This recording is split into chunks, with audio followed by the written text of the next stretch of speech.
Bismillahirrahmanirrahim. Assalamualaikum warahmatullahi wabarakatuh. Perkenalkan, nama saya Rizal. Saya adalah guru mata pelajaran sejarah kebudayaan Islam di MTS Darul Syarat Kota Pontianak, Kalimantan Barat, sekaligus mahasiswa PPG Darjat 1 tahun 2025 di LPTK Universitas Negeri Islam Imam Bonjol Padang. Pada hari ini, Kamis tanggal 8 Mei tahun 2025, saya melaksanakan praktik pembelajaran uji kinerja pada siswa kelas 7 MTS Darul Syarat dengan materi kepemimpinan Khulafaur Rasyidin. Selamat menyaksikan.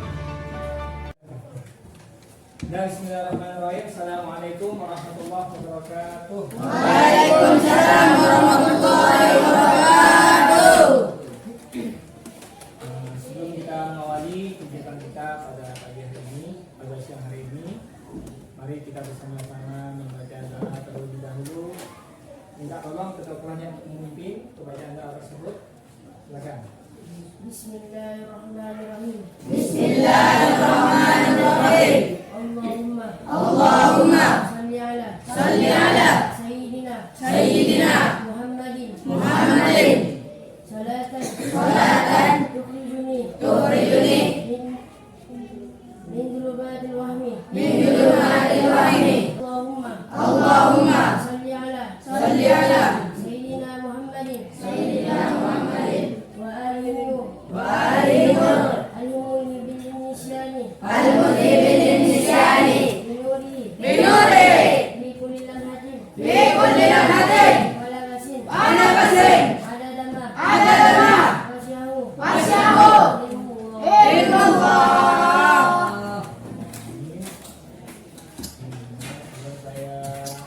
Sebelum Bapak menilai, apakah ada di antara kalian yang tak masuk ilmu? Ada Berapa orang? dua. Absen dulu satu ya. Abdul Mujib ya. Abi Abdillah. Abi Fadil Prayudi. Adil. Mana? Masuk. Mana Agil? Tidak ada kabarnya. Sakit ya? Ahmad Amir. Ahmad Multazam. Hadir. Ahmad Naufal. Sakit. Apa?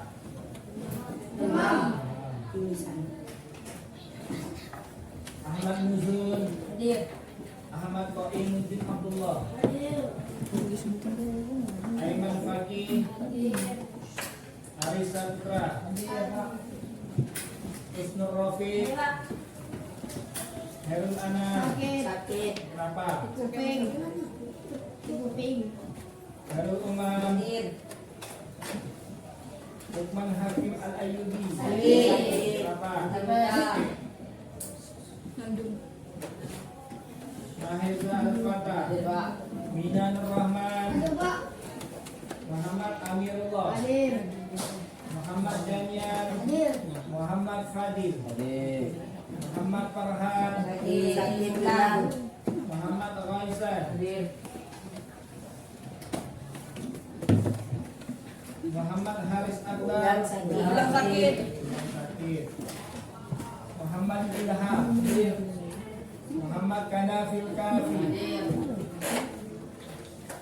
Muhammad Rizki Aditya Pratama. Muhammad Zainul Hussein. Nazrin Triwansyah. Rafi Aditya. Rizal Saputra. Rizal. Mulil Amri. Fikri Rizik. Alhamdulillah. Jadi sebelum Bapak memulai tentang materi feedback ini, mungkin kalian pernah dengar materi yang kita bahas di minggu sebelumnya tentang Khulafaur Rasyidin. Sudah pernah dijelaskan atau belum? Sudah. Coba saya tanya kepada kalian semua.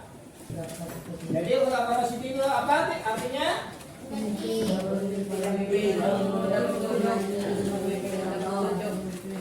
Coba satu orang. Coba Lina apa Lina?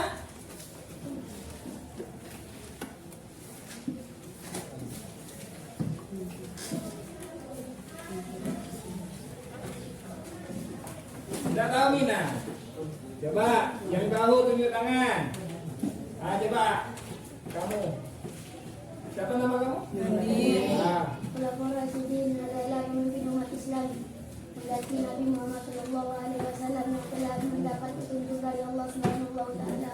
nah itu arti daripada Khulafaur Rasyidin. Maka bisa menjelaskan lagi arti Khulafaur Rasyidin itu apa? Pemimpin atau Ganti. nah, bukan seperti itulah. Selanjutnya Khulafaur Rasyidin ini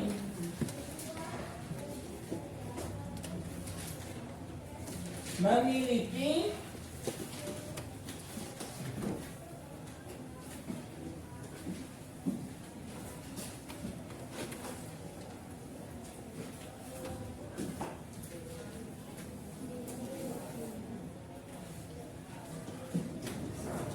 peta konsep sejarah perkembangan Islam pada masa Khulafaur Rasyidin. Yang pertama adalah gaya kepemimpinan Khulafaur Rasyidin.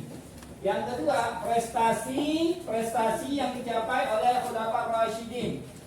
Yang ketiga, mengambil ibrah dari prestasi yang dicapai oleh Khulafaur Rasyidin. Serta yang keempat, meneladani gaya kepemimpinan Khulafaur Rasyidin.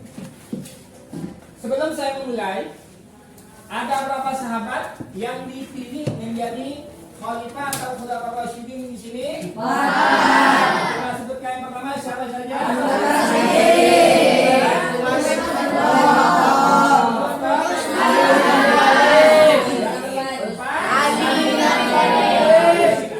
Baik, kita yang pertama akan bahas tentang adalah gaya kepemimpinan Khulafaur Rasyidin.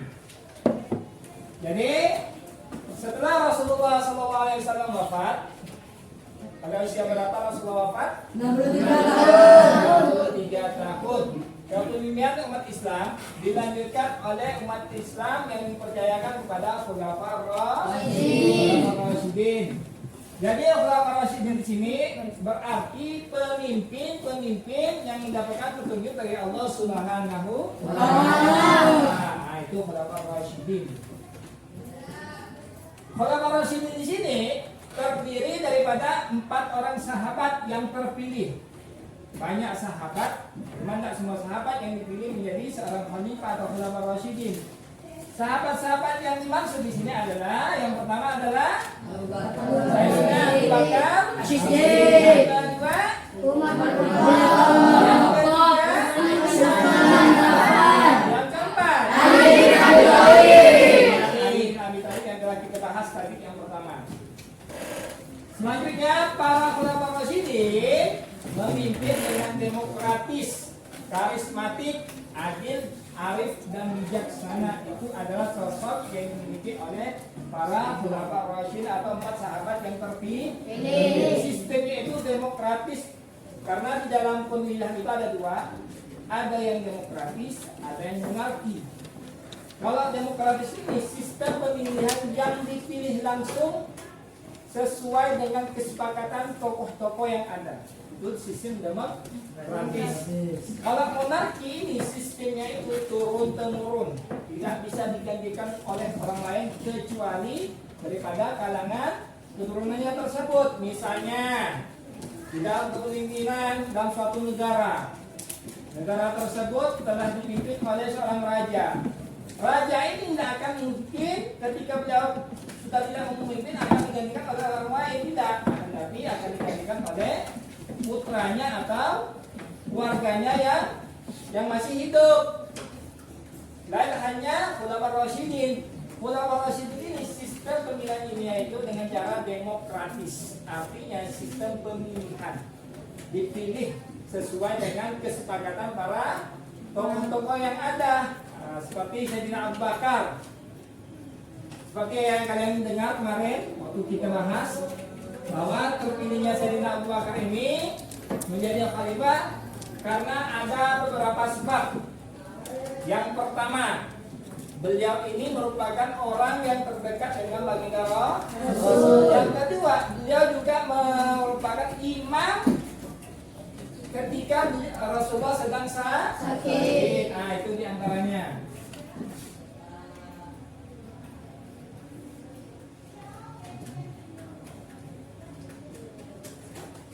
Selanjutnya, segala keputusan khalifah diambil dari hasil musyawarah. Jadi kalau yang namanya sistem demokrasi ini diambil dengan cara musyawarah, kesepakatan bersama. Dalam artian kesepakatan bersama ini akan menimbulkan yang namanya kata mufakat. Artinya mufakat di sini artinya sesuai dengan apa yang disepakati oleh bersama. Nah, seperti itu. Selanjutnya, banyak jasa, kebaikan dan prestasi yang diraih selama mereka menjabat sebagai khalifah. Jadi pada masa Khulafaur Rasyidin banyak sekali prestasi-prestasi yang beliau capai selama beliau menjabat sebagai pemimpin atau khalifah. Coba saya tanya sama kamu semuanya, di antara kamu ada yang tahu? Di antara prestasi-prestasi di antara 4 khalifah ini siapa yang tahu di antaranya? Prestasi yang ketika Sayyidina Abu Bakar memimpin, prestasinya apa saja yang beliau dapatkan ketika memimpin? Tinggal ada di buku, tinggal kalian baca. Salah satunya adalah apa?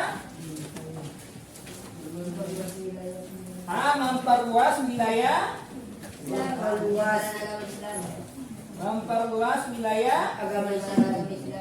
Wilayah Islam. Yang kedua apa?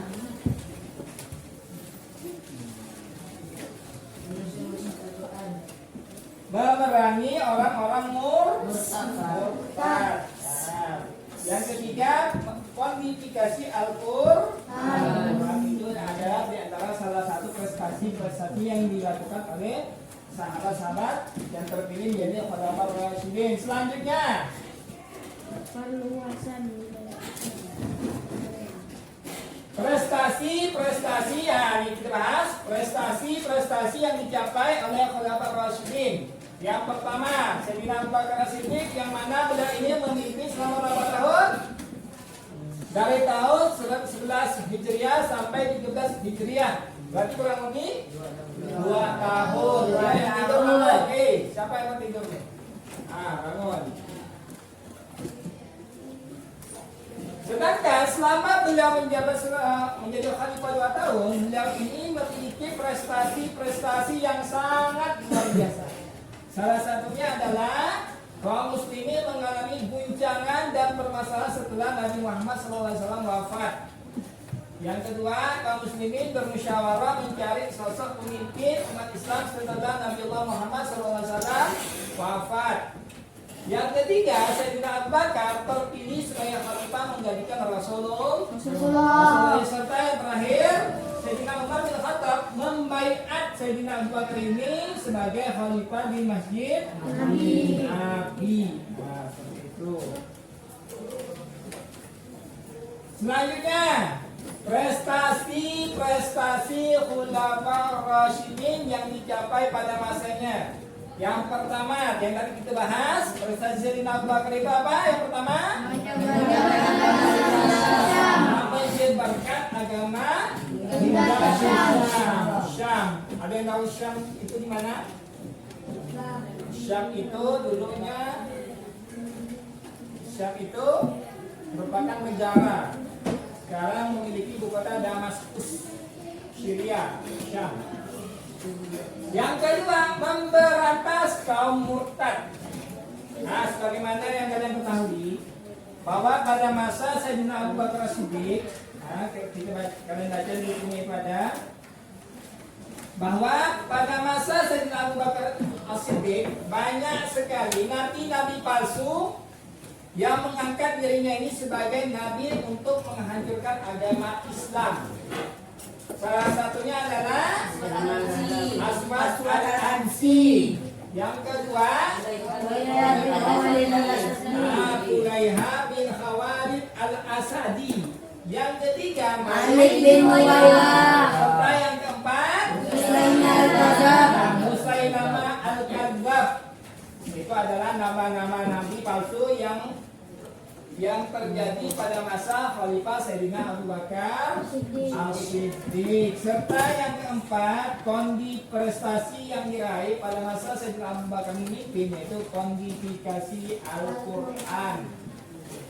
Nah, sebagaimana yang kita ketahui bahwa setelah mushaf ayat-ayat Al-Quran tersebut disimpan, sehingga mushaf tersebut menjadi pedoman utama pembelajaran bagi seluruh kaum muslimin yang ada di dunia. Sepeninggal Khalifah Sayyidina Abu Bakar, mushaf tersebut disimpan oleh Hafsah bin Umar putri Sayyidina Umar bin Khattab yang juga salah satu istri daripada Nabi Allah Muhammad sallallahu alaihi wasallam. Nah, itu adalah prestasi-prestasi yang diraih selama Sayyidina Abu Bakar memimpin menjadi khalifah. Selama berapa tahun lagi? 2 tahun. Dia siapa lagi? Aditya, bangun. Selanjutnya,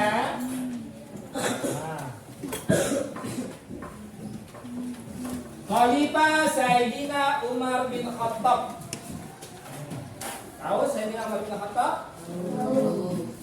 Tahu dari mana? Tahu dari Coba saya tanya. Sayyidina Umar bin Khattab ini masuk Islam setelah apa? Sayyidina Umar bin Khattab ini masuk Islam setelah apa? Setelah mengetahui adiknya yang bernama Fatimah membaca Al-Quran, ayat suci Al-Quran. Dan ketika itulah Sayyidina Umar ini meminta kepada adiknya ini untuk memberikan hak tersebut kepada apa? Kepada Umar. Jadi Sayyidina Umar ini minta sama dia, wahai adikku, berikan mushaf itu padaku. Akan tapi ketika itu adiknya ini jawab, wahai abangku. Abang, masih kan abang, udah sama dan dikasihnya. Karena kata adiknya, syarat daripada menyentuh mushaf itu harus dalam keadaan suci. Jadi kalau dalam keadaan tidak suci tidak boleh megang. Nah, ketika itulah Sayyidina Umar ini bergegas mandi. Ketika selesai mandi, setelah itu Sayyidina Umar ini meminta kepada adiknya ini Fatimah untuk memberikan. Akan tapi ketika itu adiknya yang bernama Fatimah sedang melanjutkan ayat-ayat suci Al-Quran. Salah satunya Quran surah apa? Surah Toha ayat 1 sampai berapa? Coba lihat di Al-Quran, di bukunya kan ada surah Toha. Pokoknya itulah surah Toha ayat 1 sampai 3 atau 5 itu, pokoknya di situ ada. Selanjutnya, pada masa Khalifah Sayyidina Umar bin Khattab banyak sekali prestasi yang diraih. Salah satunya memperluas wilayah Islam. Sayyidina Abu Bakar bermusyawarah dengan beberapa tokoh kaum muslimin ketika sakit tentang kemungkinan umat Islam setelahnya. Jadi terpilihnya Sayyidina Umar bin Khattab menjadi khalifah di sini setelah apa? Setelah Sayyidina Abu Bakar ini mengalami sakit parah. Ketika itu Sayyidina Abu Bakar ini berpikir, kalau andai kata nanti saya sudah tidak ada lagi, siapa yang akan menggantikan posisi saya untuk memimpin umat Islam setelahnya.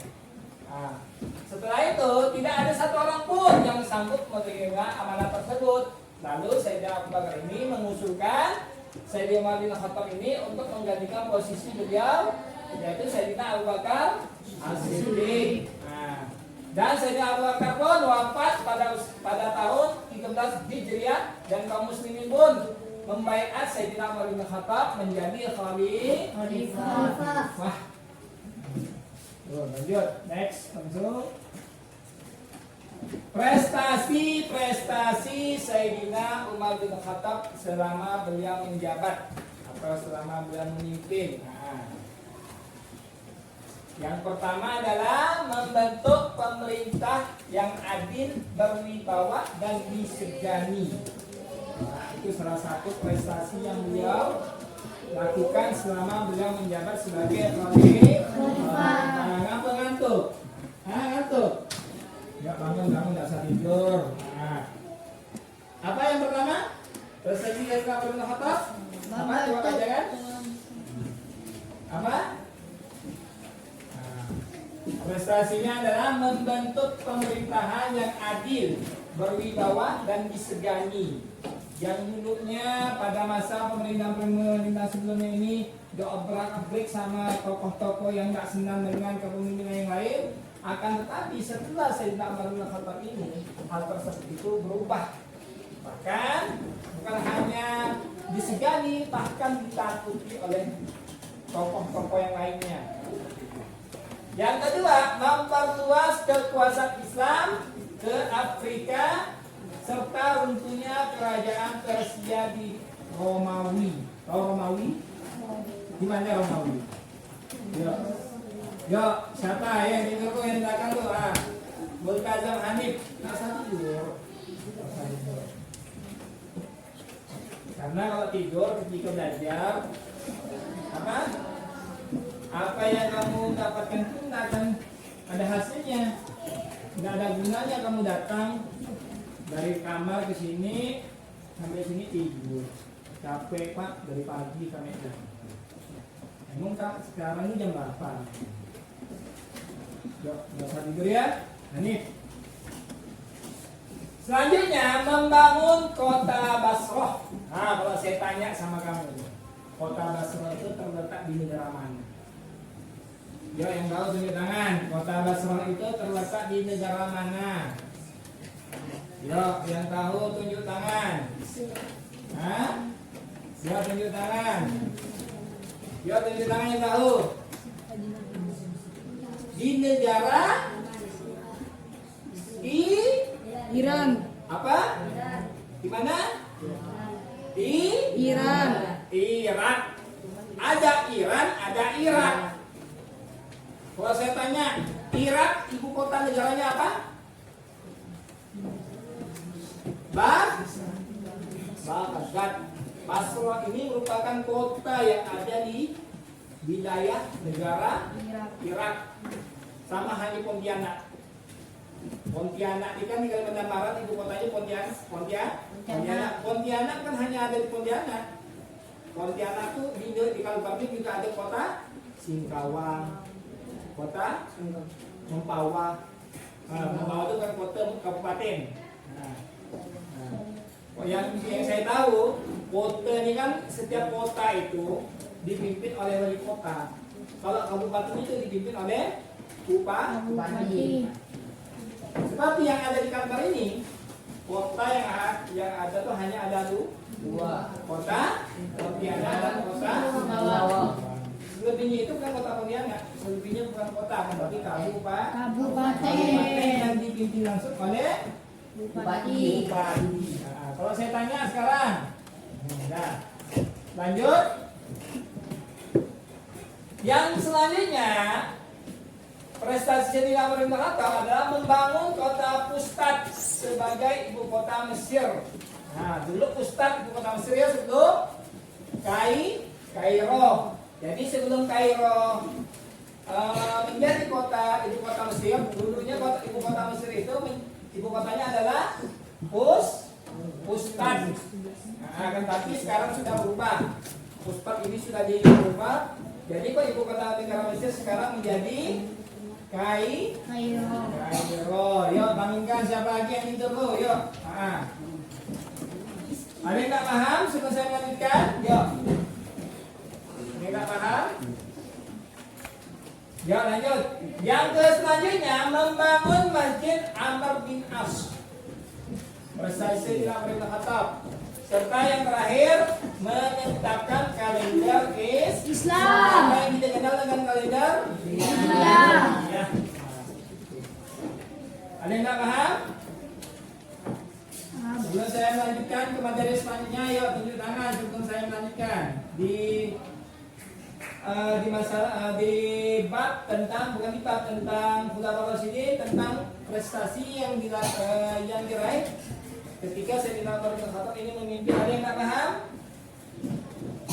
Paham semuanya ya? Lanjut.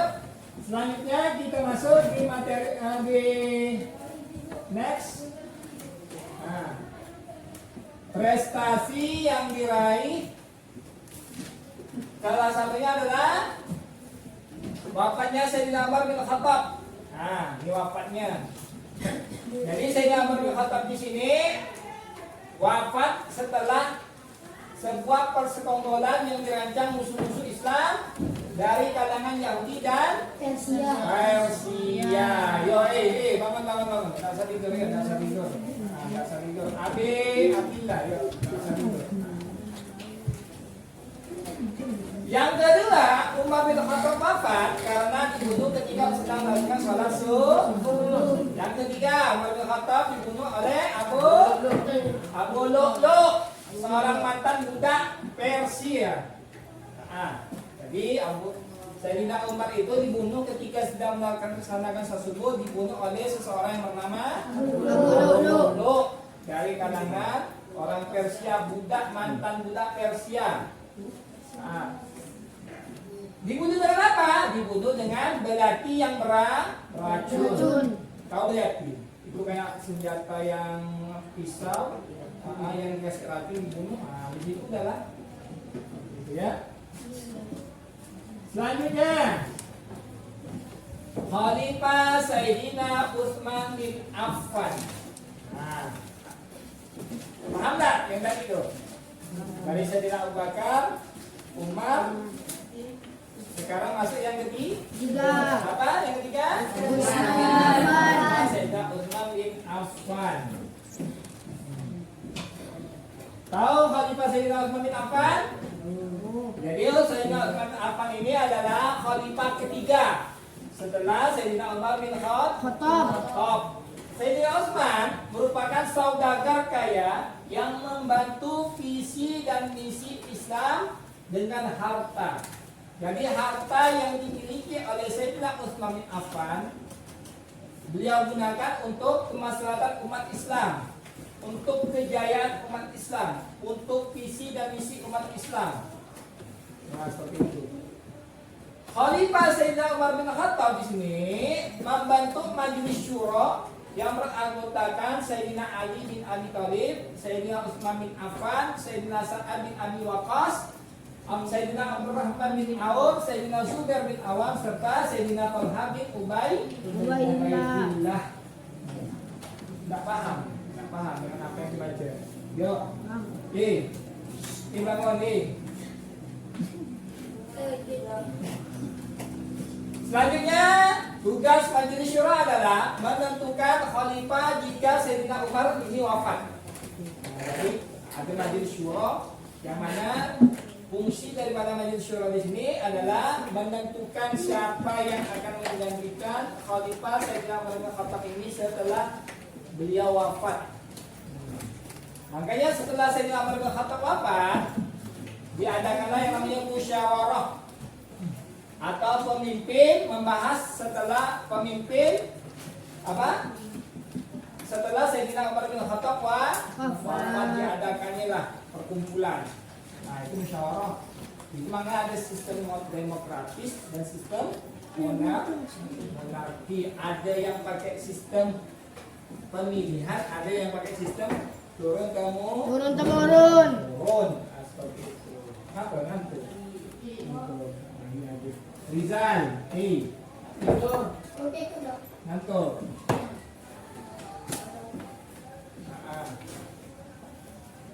Selanjutnya, hasil musyawarah tersebut menyatakan Sayyidina Utsman bin Affan sebagai khalifah menggantikan Sayyidina Umar bin Khattab pada tahun 23 Hijriah atau 644 Masehi. Nah, seperti itu. Nanti akan mati nih ya, karena koneksi itu durasi. Yang namanya durasi ini kan kayak gini. Lihat, Bismillahirrahmanirrahim.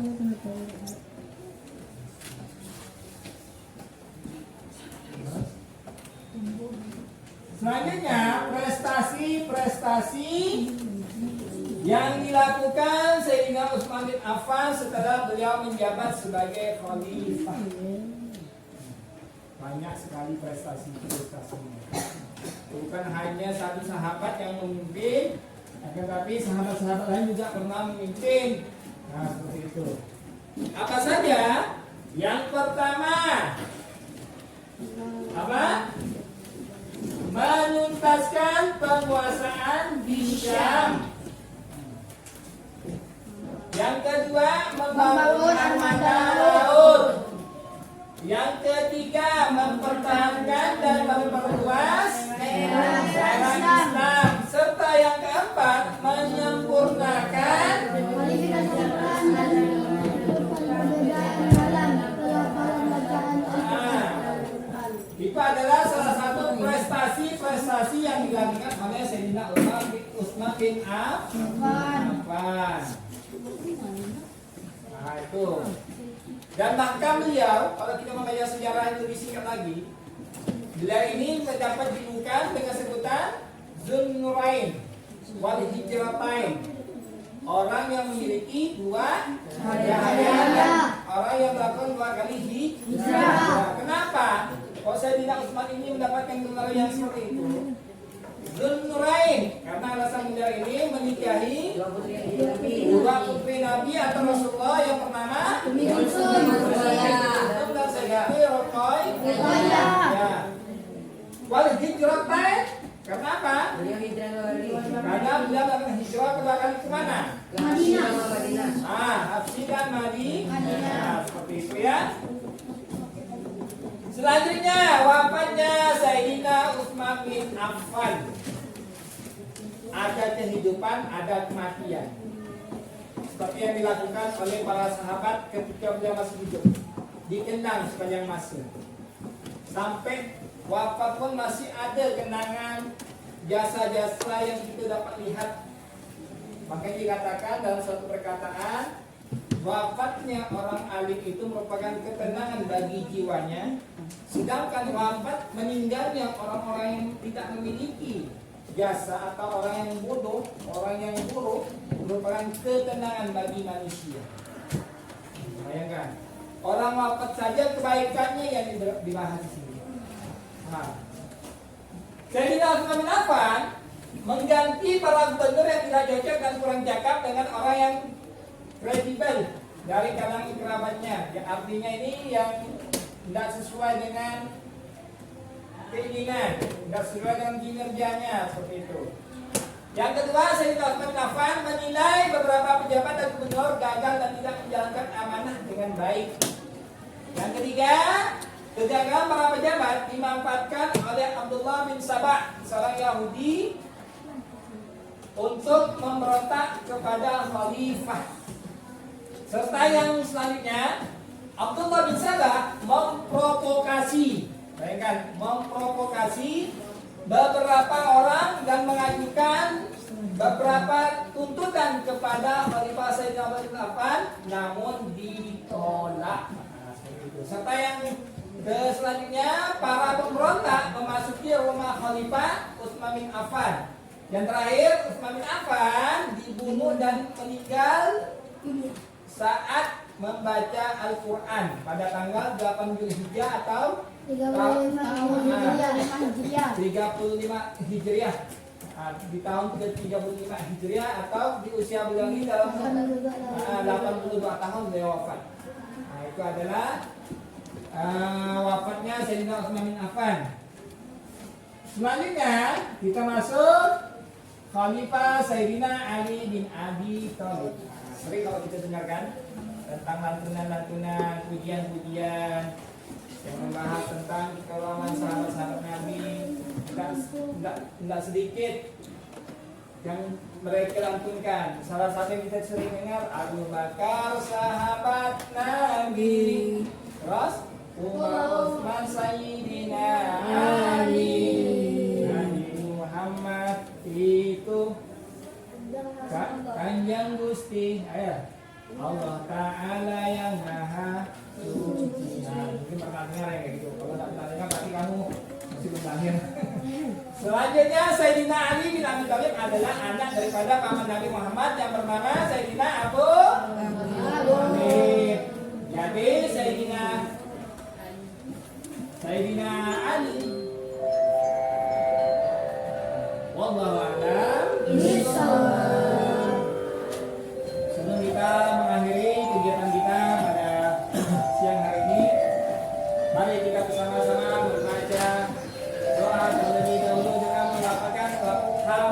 Alhamdulillah.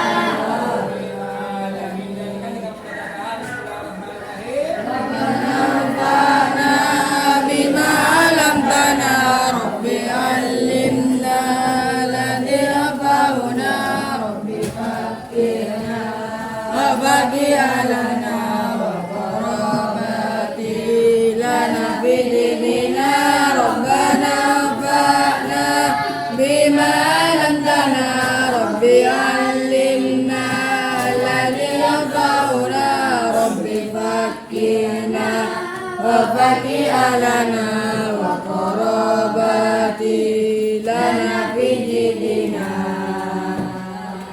Assalamualaikum, subhanakallahumma wa bihamdika wa asyhadu an la ilaha illa anta wa astaghfiruka wa atubu ilaik. Rabbana atina fid dunya hasanah wa fil akhirati hasanah wa qina adzabannar. Assalamualaikum warahmatullahi wabarakatuh. Assalamualaikum